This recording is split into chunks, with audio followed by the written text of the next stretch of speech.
తాకట్లో ఉన్న బంగారాన్ని విడిపించి ఆ రోజున మార్కెట్ ధర కట్టి మిగిలిన డబ్బును మీకు అందిస్తుంది కొమ్మూరి గోల్డ్. శ్రీమాత్రే నమః.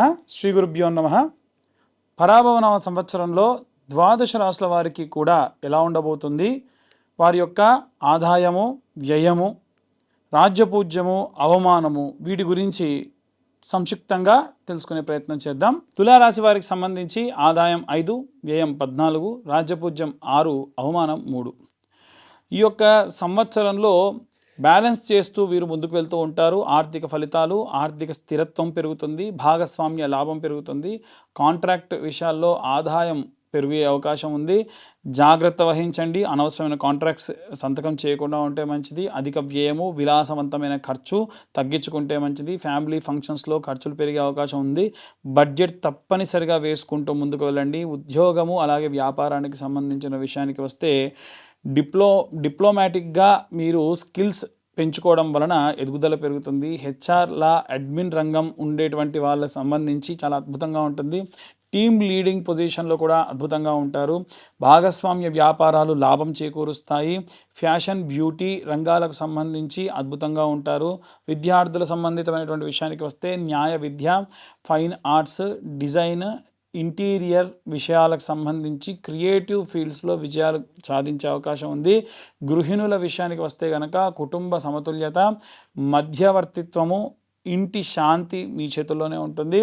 చేతి వృత్తులకు సంబంధించిన విషయానికి వస్తే భాగస్వామ్య లాభము, అలాగే కాంట్రాక్ట్ వర్క్స్, జ్యువెలరీ, అలంకరణ సంబంధిత రంగాల్లో అద్భుతంగా రాణిస్తూ ముందుకు వెళ్ళడము. రాజకీయ నాయకులకు సంబంధించిన విషయానికి వస్తే ఒప్పంద రాజకీయాలు కానీ, డిప్లొమసీ కానీ, కలయిక అంటే ఏదైనా సరే కూడుకొని ఒక ట్రూప్గా వెళ్ళేటువంటి లేదా ఏదైనా సరే కూటమిగా ఉన్న రాజకీయాలు అధికంగా వీరికి మంచి చేస్తాయి. మధ్యవర్తిత్వం వల్ల పేరు పెరుగుతుంది. కళారంగాలకు సంబంధించి కళాత్మక చిత్రాలు కానీ, మ్యూజిక్ డైరెక్షన్ చేసేవాళ్ళు కానీ, డ్యాన్స్కి సంబంధించి కానీ, ఫ్యాషన్ రంగాల్లో ఉన్నటువంటి వాళ్ళు కానీ, క్లాస్ ఆడియన్స్ని ఎక్కువ అట్రాక్ట్ చేసే వాళ్ళందరూ కూడా అద్భుతంగా ఉంటారు. వైవాహిక జీవితము, వివాహానికి సంబంధించి దాంపత్య సుఖము, ప్రేమ వివాహానికి సంబంధించి ఎక్కువగా అనుకూలత, కొత్త పరిచయాలు ఏర్పడము, వివాహ యోగం బలంగా ఉంటుంది. సంతానానికి సంబంధించిన విషయానికి వస్తే పిల్లలకు కళాత్మకత పెరుగుతుంది. డ్యాన్స్, మ్యూజిక్ సంబంధించి విదేశాలకు వెళ్ళి విద్య నేర్చుకోవడం కూడా అద్భుతంగా వీరికి కలిసి వస్తుంది. ఆరోగ్యపరమైనటువంటి విషయానికి వస్తే కనుక కాస్త చర్మ సమస్యల వల్ల ఇబ్బంది పడతారు. ఎలర్జికల్ టెండెన్సీ పెరుగుతుంది.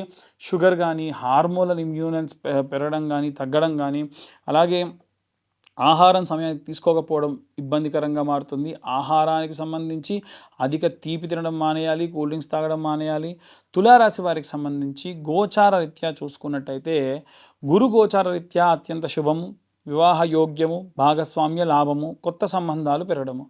గురు ఆశీర్వాద బలం వలన శని గోచారము, అలాగే శని గోచార రీత్యా చూసుకుంటే శ్రమ పెరుగుతుంది, పని భారం పెరుగుతుంది, బాధ్యతలు పెరుగుతాయి, ఒత్తిడి పెరుగుతుంది, అలాగే క్రమశిక్షణ పెరుగుతుంది, స్థిరత్వం కూడా ఉంటుంది. స్టబాన్ క్యారెక్టర్స్లా మారుతారు.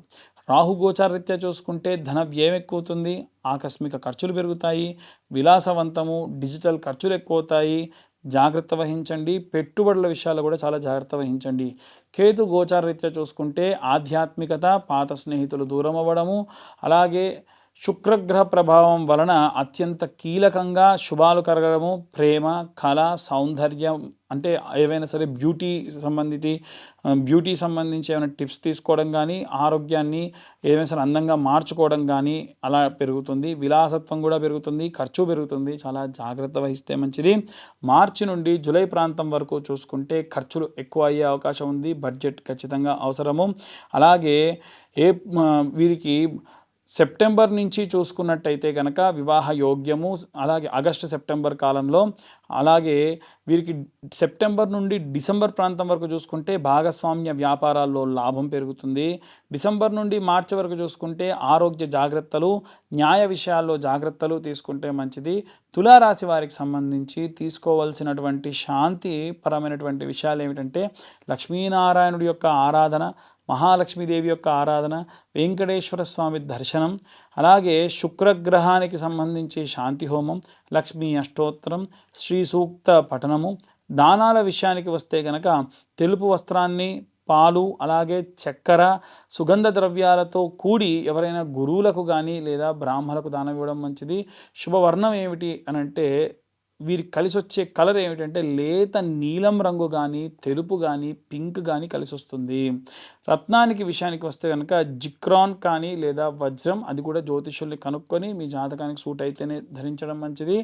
నివారించాల్సినటువంటి విషయములు ఏంటంటే శుక్రవారం నాడు కానీ, మంగళవారం నాడు కానీ డబ్బు ఖర్చు చేయడం మంచిది, ఖర్చు చేయకుండా తగ్గించుకోవడం మంచిది.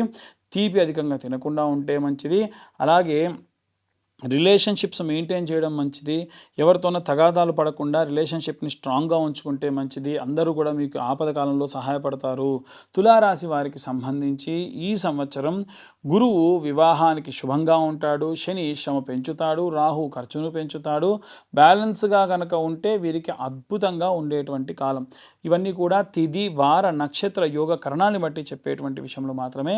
డీటెయిల్డ్గా జాతకం కావాలనుకున్న వాళ్ళు మీ పేరు, మీ date of birth, time, place కింద ఉన్న నెంబర్కి వాట్సాప్ చేయండి. డీటెయిల్గా జాతకం గురించి మీకు అందించడం జరుగుతుంది.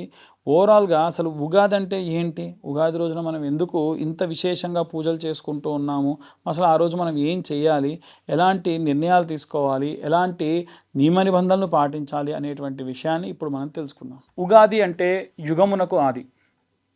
పూర్వము సోమకుడు అనేటువంటి రాక్షసుడు వేదాలన్నింటినీ తస్కరించి సముద్ర గర్భానికి వెళ్తే మత్స్యావతార రూపంలో స్వామివారు ఆ యొక్క సోమకుడిని సంహరించి ఆ వేదాలన్నింటినీ కూడా తీసుకెళ్ళి బ్రహ్మదేవుడికి అప్పగించి ఈ యొక్క సృష్టిని సృజించినటువంటి రోజే ఈరోజు. కాబట్టే యుగమునకు ఆది ఉగాది అంటారు. అంటే మనందరం కూడా పుట్టింది, మన మూలాలు పుట్టింది ఈరోజే. కాబట్టి మనందరి పుట్టినరోజు ఈరోజు.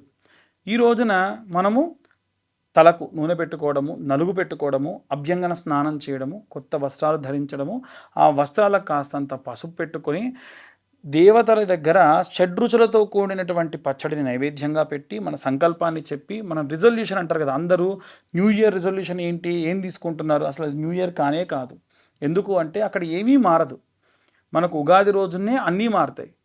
ప్రకృతి మారుతుంది, ప్రకృతిలో వాసనలు మారుతాయి, ప్రకృతిలో పక్షుల యొక్క కిలకిల రావాలు మారుతాయి, వాతావరణంలో మార్పులు ఉంటాయి. కాబట్టి ఉగాది మన యొక్క అసలైనటువంటి న్యూ ఇయర్. కాబట్టి ఆ రోజున అందరూ కూడా నూతన సంవత్సర శుభాకాంక్షలు చెప్పుకోండి. ఇదంతా అయిన తర్వాతకి రాజదర్శనం చేయాలి. రాజు అంటే దేవుడే రాజు యొక్క రూపంలో ఉంటాడు అంటారు. ఇప్పుడు మనకు రాజులు దేవత రూపంలో లేరు కాబట్టి విశేషంగా శివకేశవుల యొక్క దర్శనం, అంటే దేవాలయానికి వెళ్ళి శివుడిని, విష్ణువుని దర్శించుకోవడం మంచిది. అలాగే ఈ యొక్క ఉగాది రోజున పంచాంగ శ్రవణాన్ని వినండి. ఇప్పుడు మనకు చెప్తున్నటువంటి పంచాంగ శ్రవణం అంతా కూడా మీరు మీ రాశికి సంబంధించి ఎలా ఉంది, ఈ సంవత్సరంలో ఏ టైం నుంచి ఏ టైం వరకు ఎలా ఉంది అనేటువంటి విషయాలు కూడా సంక్షిప్తంగా చెప్పేటువంటి ప్రయత్నం చేశాము.